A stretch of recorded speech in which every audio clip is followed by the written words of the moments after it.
Bueno, antes de verlo, en fin, por dónde fuiste tomando decisiones en el curso narrativo, hay algo que nos impregna, ¿no? En realidad el tema este no tiene nada de polémico, fue un atentado criminal incalificable, no hay excusa que pueda justificarlo, ¿no? Luego aparecen los que lo matizan en el entorno del conflicto que hay en Medio Oriente, claro, que es una historia mucho más compleja y donde hay pocos inocentes, pero, claro, pero no hay ninguna polémica en torno a que esto es un hecho. No, bueno, pero sin embargo se generó una gran polémica, ¿no? Yo vuelvo a repetir. Pero porque hablabas del atentado a la AMIA concretamente. Bueno, yo creo que porque hablaba del atentado a la AMIA, se menciona el atentado a la AMIA muy concretamente, es más, se muestran escenas del atentado durante la película, escenas de archivo, digamos, de documentales, y creo que hay algunos elementos vinculados con la conducta tanto del personaje de la inteligencia israelí como del personaje del grupo terrorista que provocan escozores, ¿no?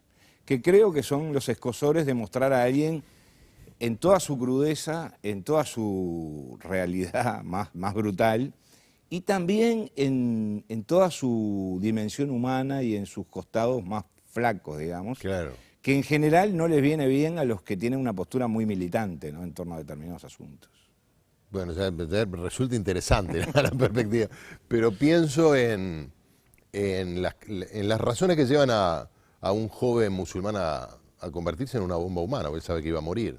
Si alguien iba a morir, seguro era él. Sí, en el caso de Ahmed, que es el personaje, digamos, nacido en un hogar muy humilde en el Líbano, él crece con un estigma profundo, producto de un crimen terrible que marcó su infancia, que lo dejó huérfano, y que le puso entre ceja y ceja a los judíos como los grandes enemigos, no ya de su pueblo, sino de su propia persona y de su propia historia, ¿verdad?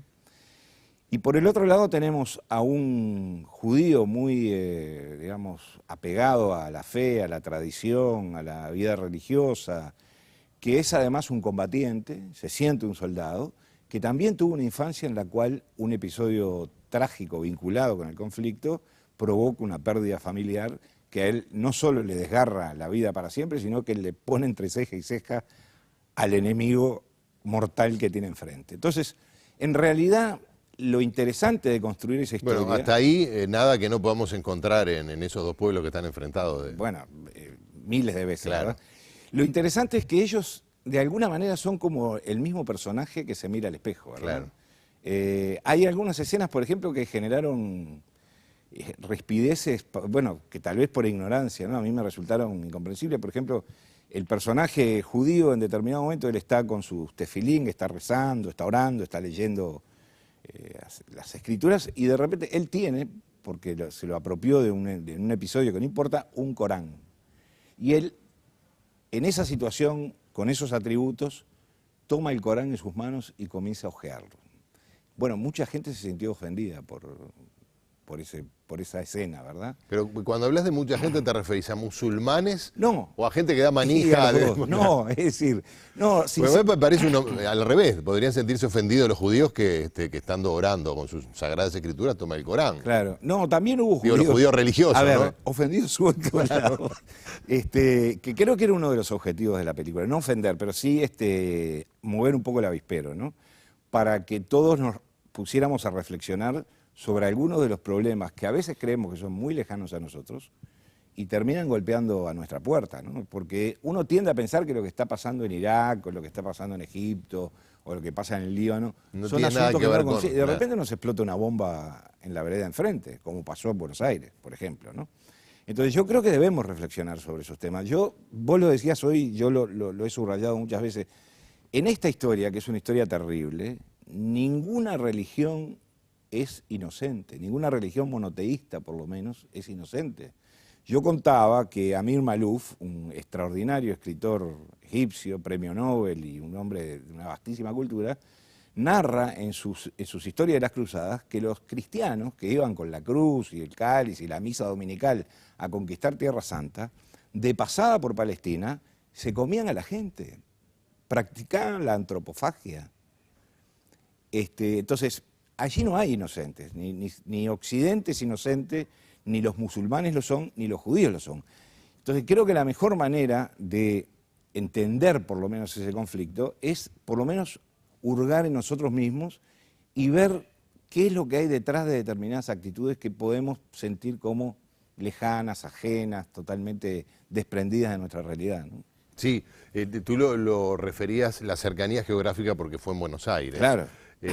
Hay otro tipo de cercanía, si querés, en un terreno más metafórico, y es que de alguna manera también los uruguayos podemos en otra dimensión o en otra escala marcar esa diferencia yo y nosotros y los otros como dos universos que necesariamente tienen que estar en conflicto, ¿no? Sí, puede ser. A pesar de que en ese sentido somos un pueblo bastante que tiende a la integración, Sí. en términos generales. Ahora, yo creo que somos menos integracionistas de lo que nosotros creemos que Claro. somos, ¿no? Y que hay resabios muy feos en todos nosotros que vuelta a vuelta aparecen. Por ejemplo, ¿a qué te refieres concretamente? Bueno, por ejemplo, al antisemitismo, ¿no? A los apelativos, o al racismo. ¿Cuántas veces en una cancha de fútbol no ha habido episodios, pero en los últimos meses o en el último año, ¿no? Relacionado o con un jugador porque es negro, o con un juez de línea porque es judío, porque su apellido es judío. A nadie le gritan italiano, pero sí se lo hacen o con los negros, o con los judíos, o con los homosexuales. Entonces, creo que somos integrados de la boca para afuera, ¿no? Ahora se está dando una nueva realidad que tiene que ver también con la ruptura del tejido social y con el aumento de la delincuencia y el aumento del miedo de la gente, razonable en alguna medida, que es el del plancha o el del que se viste o actúa o vive en determinado tipo de zonas o lugares que antes no existía, por lo menos no con los niveles de temor y de distancia, de ruptura que se ve ahora, ¿no? Claro, porque yo creo que lo que hay es también un afán o una necesidad de tener una identidad.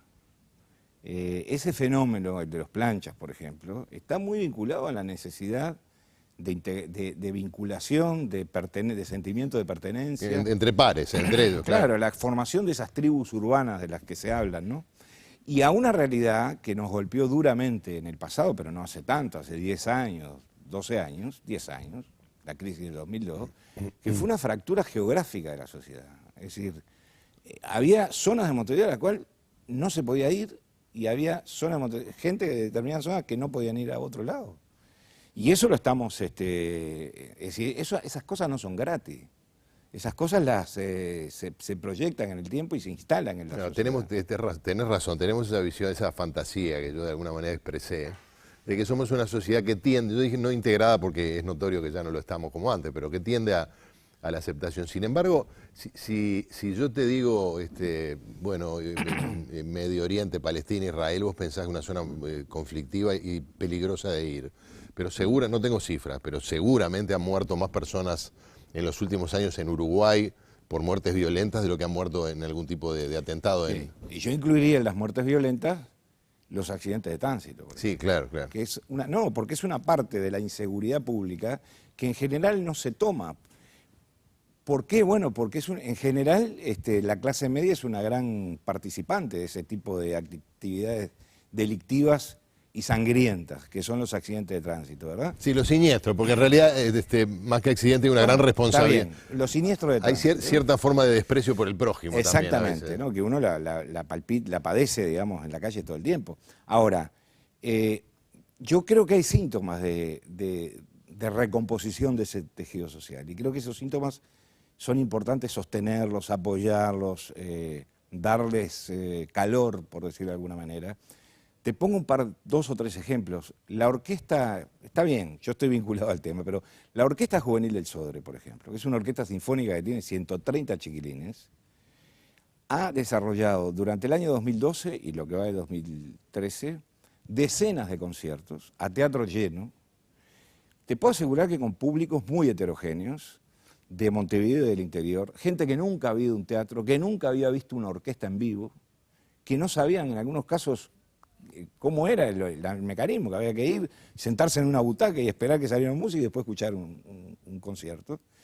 Y eso se fue instalando en la sociedad y hoy hay pequeñas orquestas sinfónicas que están funcionando en Camino Maldonado, en Santa Catalina, en Florida, en Sarandí Grande, en distintos lugares del país. Y son cientos de chiquilines, no son un puñadito, son cientos de chiquilines. El Liceo Jubilar, por ejemplo, es otro ejemplo de un proceso, digamos, de recomposición del tejido social.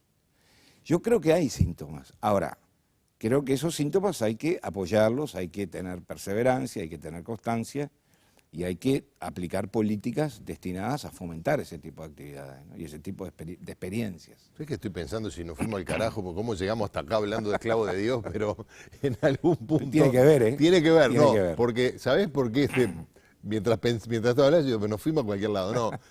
Porque ahí me quedé pensando, creo que es Daniel Barenboim, que tiene una orquesta Sí, en claro. Israel, integrada por músicos palestinos Sí, y judíos, ¿no? Sí, claro, de jóvenes palestinos y judíos, que por cierto ha debido soportar durante muchísimos años ataques Claro, y sí. fue denostado por todos lados, ¿no?